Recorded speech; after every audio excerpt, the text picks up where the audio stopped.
दोस्तों नमस्कार, मैं आपका मित्र आपका भाई पंकज आपसे फिर एक बार लाइव रूबरू होने का मौका मिला। दोस्तों आज हम खासकर बात करते हैं अपने उत्तर प्रदेश के समस्त जनपदों के, खासकर 75 जनपदों के अंदर जो हमारे फार्मासिस्ट भाई हैं उनके संदर्भ में आज ये वीडियो हम लोग बना रहे हैं।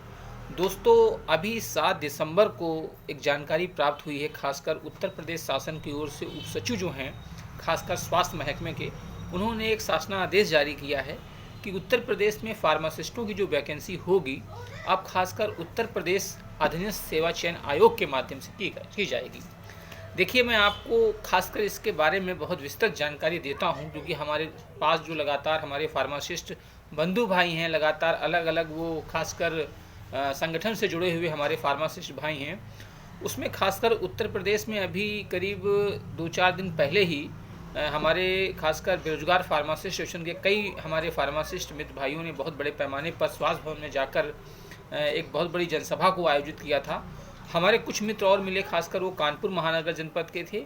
देखिए मैं इसको पूरी जानकारी देता हूँ। सन 2007 में खासकर उत्तर प्रदेश शासन की ओर से एक विज्ञापन जारी होता है जिसमें 10,700 पदों के लिए वैकेंसी के लिए विज्ञापन जारी होता है, और उसके बावजूद जो पहले से फार्मासिस्ट बंधु भाई लोग खासकर कोर्ट के माध्यम से वैकेंसियां हो रही थी, उसमें 2007 तक के लोगों को उसमें फॉर्म भरा था। जो 10,705 विज्ञापन होते तो फॉर्म भरे गए थे। खासकर उत्तर प्रदेश में खासकर माननीय प्रधान न्यायाधीश और हमारे सुप्रीम कोर्ट के जो प्रधान न्यायाधीश श्री अल्तमश कर्दी जी के नेतृत्व में और उनके निर्देशानुसार 2002 तक के जितने भी हमारे फार्मासिस्ट भाई थे उन सबकी नियुक्ति कर दी गई है। अभी एक महीने ही पहले पूरी नियुक्ति 2000 तक कर दी गई है।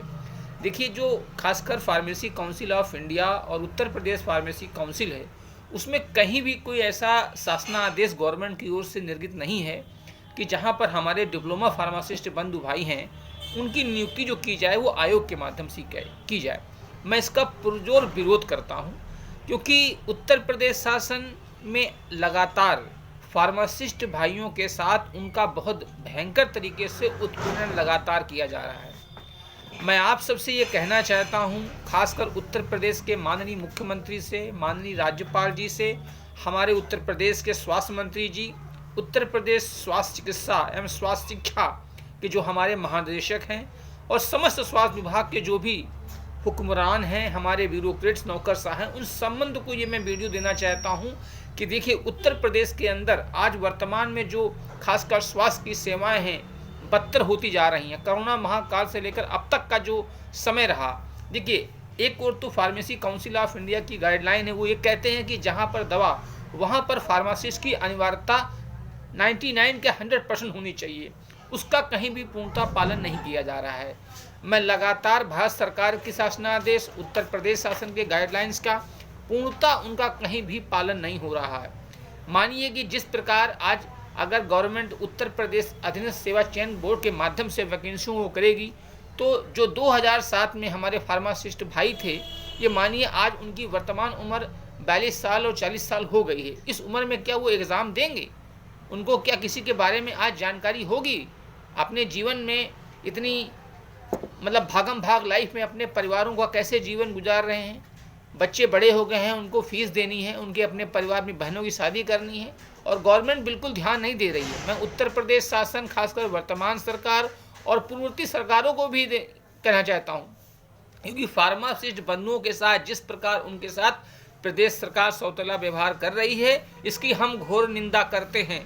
और इस जो शासनादेश है इसको सरकार वापस ले, नहीं तो हम बड़े पैमाने पर विधानसभा का घेराव करेंगे, माननीय मुख्यमंत्री जी का घेराव करेंगे, स्वास्थ्य मंत्री का घेराव करेंगे, और स्वास्थ्य महानिदेशक कार्यालय लखनऊ में जाकर हम लोग आमरण अनशन में बैठ जाएंगे। अगर ये नहीं मानेंगे तो हम लोग ये मानिएगा विधानसभा के सामने आत्मदाह कर लेंगे। ये बिल्कुल सुनिश्चित हो चुका है हमारे संगठन की ओर से, क्योंकि उत्पीड़न का भी कोई मद्देदार होता है। इतने बड़े पैमाने पर लगातार 13 साल 14 साल से फार्मासिस्ट भाई जिन्होंने फार्म भर दिया है वो इस आस में बैठे हैं कि शासन, हमारी प्रदेश सरकार हमको नियुक्ति करेगी। नियुक्ति क्या कर रही है? वो तो उत्पीड़न कर रही है। ये होता है राज्य सरकारों के क्रियाक्रम, बहुत खराब बात है। देखिए मैं इसकी पुरजोर भर्त्सना करता हूँ। हमारे फार्मासिस्ट भाइयों को जिस प्रकार वरिष्ठता के आधार पर उनकी नियुक्ति की जाती है।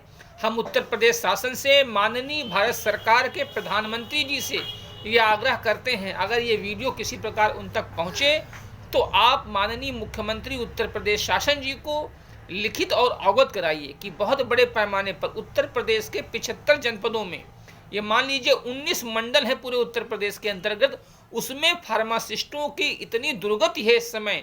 आप बड़े पैमाने पर आप पुलिस महकमे में वैकेंसी करते हैं, स्वास्थ्य महकमे में खासकर जो पैरामेडिकल स्टाफ में नर्सेज आते हैं, और उसमें खासकर आप जो लैब टेक्नीशियन उनकी वैकेंसी करते हैं, आप बैंकों में भर्ती करते हैं, राज्य सरकार की और अन्य विभाग है उनमें वैकेंसी करते हैं। लेकिन खासकर जब फार्मासिस्टों की वैकेंसी का नंबर आता है तो आपके पास पद नहीं होते हैं, आपके पास खासकर विभाग के पास धन नहीं होता। अरे फार्मासिस्ट भाई, आप समझ सकते हैं क्या है, डॉक्टर और खासकर रोगी के बीच की एक ऐसी माध्यम कड़ी है, उसके बिना मतलब आपके पूरे स्वास्थ्य महकमे का कोई भी काम नहीं हो सकता। उसके बावजूद भी आप लोग ऐसी कार्य करते हैं। आइए बताइए, 40 साल का वो युवा जो फार्मासिस्ट करके बैठा हुआ है, 10,750 फॉर्म भरे गए थे और आपने तत्कालिक नया आदेश लगा दिया कि भाई देखिए हम इस चीज़ की भर्त्सना करते हैं, और अगर ये नहीं करता है तो ये मान लीजिएगा हमारे जितने भी संगठन हैं, चाहे उसमें बेरोजगार फार्मासिस्ट संगठन हो, चाहे हमारे खासकर फार्मासिस्ट फाउंडेशन संगठन हो, इसकी पुरजोर भर्त्सना करते हैं। पैरामेडिकल भी, उसमें हमारे बहुत से संगठन हैं उत्तर प्रदेश के अंदर। और ये मान लीजिएगा गाजियाबाद से लेकर पूर्वांचल और बुंदेलखंड से लेकर हर प्रदेश तक हम लोग बहुत बड़े पैमाने पर अनशन करेंगे। और ये मान लीजिए ये कोई बहुत बड़ी अगर अनशन हुआ तो उत्तर प्रदेश शासन और माननीय स्वास्थ्य मंत्री, माननीय मुख्यमंत्री जी और स्वास्थ्य महानिदेशक, ये आप समझ लीजिएगा कि फार्मासिस्ट जिन स्थितियों से जूझ रहा है उसके परिवार में समझ लीजिए इस समय इतनी दिक्कत है कि आपको बता नहीं सकता है। आप एक और नवीन भारत का निर्माण करते हैं, उत्तर प्रदेश में बोलते हैं आत्मनिर्भर भारत। भाई देखिए, उत्तर प्रदेश में जो फार्मेसी काउंसिल ऑफ इंडिया की गाइडलाइन है, उत्तर प्रदेश के अंदर 75 जनपदों में जितने भी विकासखंड हैं, जितने भी ब्लॉक हैं, जितने भी ग्राम पंचायतें हैं, उनमें जो खासकर प्राथमिक स्वास्थ्य केंद्र, सामुदायिक स्वास्थ्य केंद्र और ट्रामा सेंटर्स हैं, उनमें फार्मासिस्टों की वैकेंसी बहुत बड़े पैमाने पर होनी चाहिए। लेकिन इस राज्य की दुर्भाग्यपूर्ण रवैया जो मैं इसको कहूँगा, खासकर उनका जो एक फार्मासिस्ट कैडर है उसके प्रति पता नहीं सरकार की क्या नीयति है, मुझे आज तक समझ में नहीं आई। देखिए, हम लगातार कई वीडियो संगठन के माध्यम से बनाए हैं, लेकिन जब मैंने ये 7 दिसंबर को शासन का राज्याज्ञा जारी हुई, उसमें स्पष्ट निर्देश था कि जो अब वैकेंसियाँ होंगी वो खासकर उत्तर प्रदेश अधीनस्थ सेवा चयन आयोग के माध्यम से होंगी। यानी कि आप पेपर कराएंगे, इंटरव्यू कराएंगे, क्या उसमें धांधली नहीं होगी? जब 10,750 फॉर्म भरे गए हैं तो आप उसी जो 10,750 फॉर्म हैं उन्हीं को आप मान लीजिए और उन्हीं के आधार पर लोगों की नियुक्ति कर दीजिए। देखिए, आप इस राज्य के अंदर 325 विधानसभा सीटों पर लीड हुए थे और हमारे फार्मासिस्ट बंधुओं ने भी बहुत बड़े पैमाने पर भारतीय जनता पार्टी को 2017 में वोट दिया था। माननीय स्वास्थ्य मंत्री जी से, खासकर जो वर्तमान में उत्तर प्रदेश शासन के स्वास्थ्य मंत्री हैं, उनसे हमारा एक प्रतिनिधिमंडल खासकर मिलने गया था। मैं बताऊं, उनके वक्तव्य ये थे, मैं संयोग से वहां पर नहीं उपस्थित था।